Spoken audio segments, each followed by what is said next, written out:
Keir Starmer confirms the Online Safety Act is to be reviewed after the far-right riots. We're going to read into this more from The Guardian, you guys. Let's go.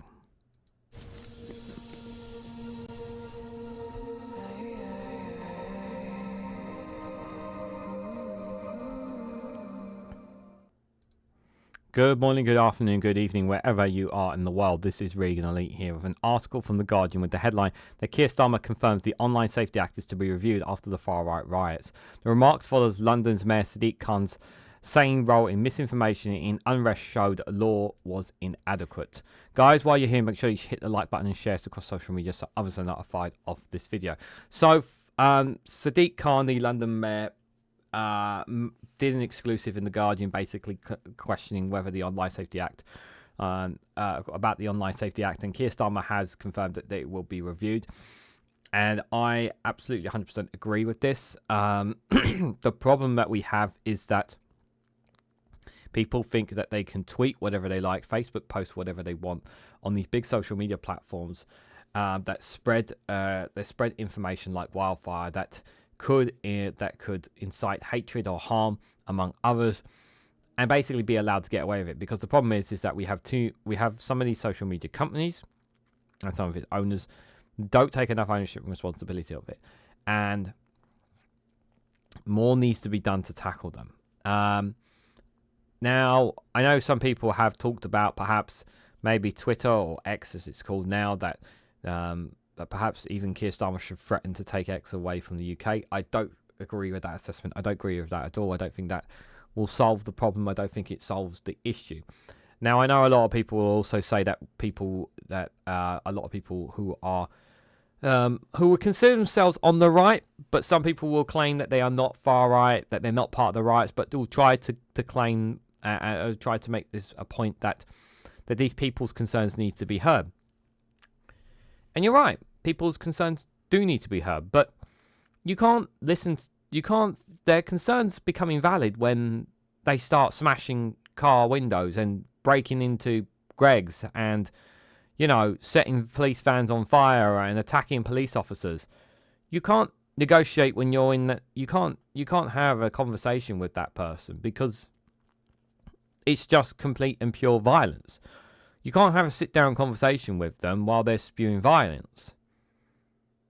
Like, there's literally footage of some of them just simply walking past, smashing car windows as they go along.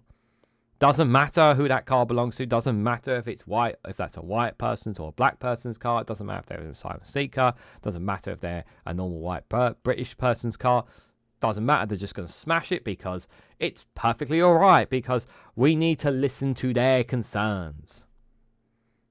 No, please wake up. Wake up, please, seriously.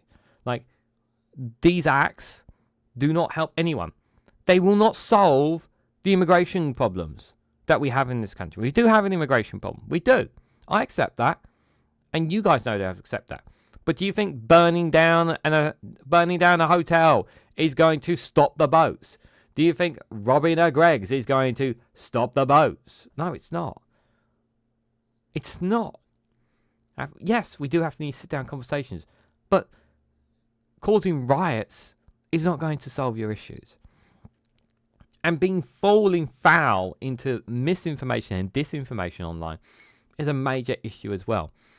And the Online Safety Act, more needs to be done to tackle this, without a shadow of a doubt. More needs to be done, and I hope that this review, the sooner it gets done, the better. That is for sure.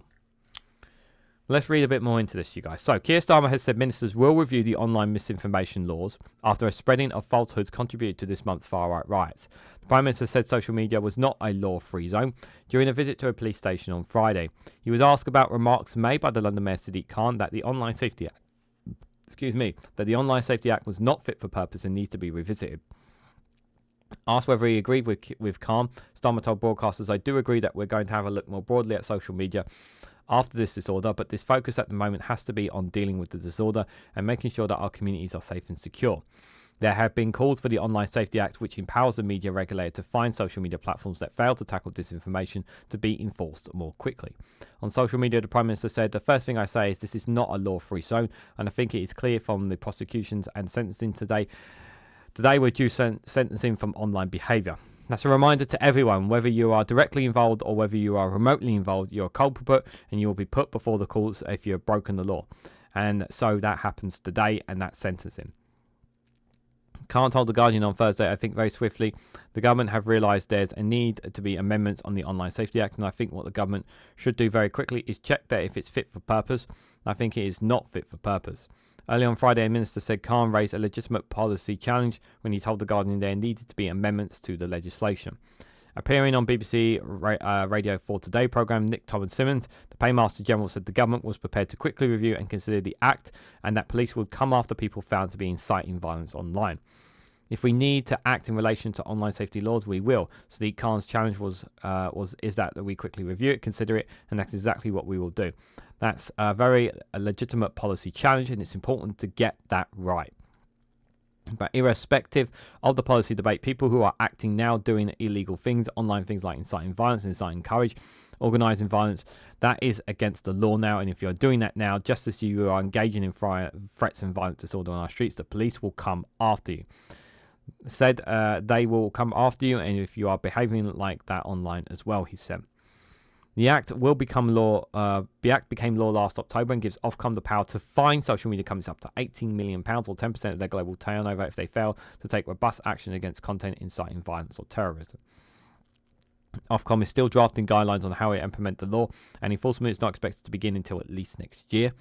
Existing laws on inciting violence rely on the 1986 Public Order Act, which was passed long before social media existed and required police to comb online platforms for potential breaches. Khan added that there were things that could be done by responsible social media platforms, but was reluctant to say the government or politicians should leave social media platforms such as X. Yeah, I like I said, leaving the platforms is not going to fix the issues, especially with the influence and the power that they have. He said there's an argument made very many years ago about some newspapers, and the reality is our jobs as politicians to reach the electorate, particularly the case when we've got people playing on people's fears. One of the ways we can address people's fears is using the medium that's used by citizens, and that is social media platforms. Boycotting a platform, you can't cut off your nose to spite your face, he said. On the responsibility of social media platforms to help tackle the circulation of falsehood claim, can't say if they don't sort their house out, regulation is coming. Yeah, but the thing, will they comply with the regulations? That's the other thing as well. Would Elon Musk comply with the regulations if they put them on X, for example?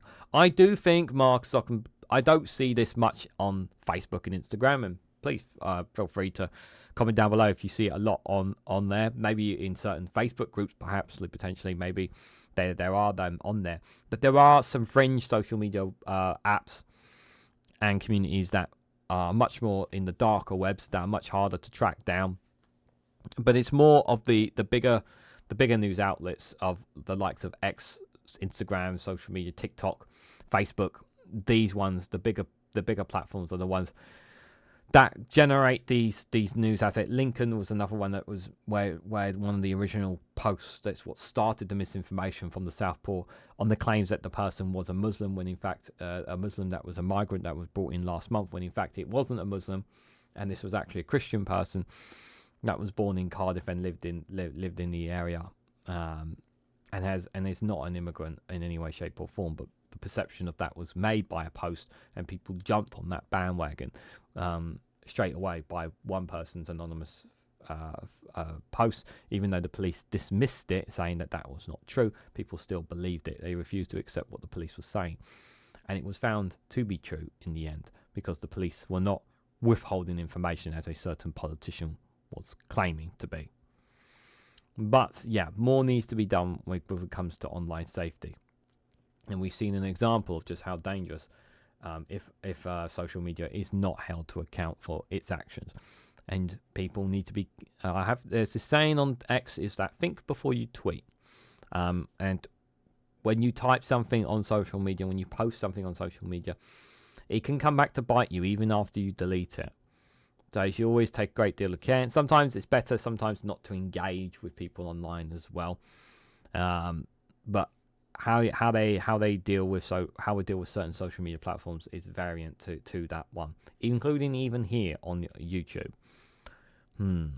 But what do you guys honestly think? What do you think about the Online Safety Act itself? What do you guys think about Keir Starmer looking to review it?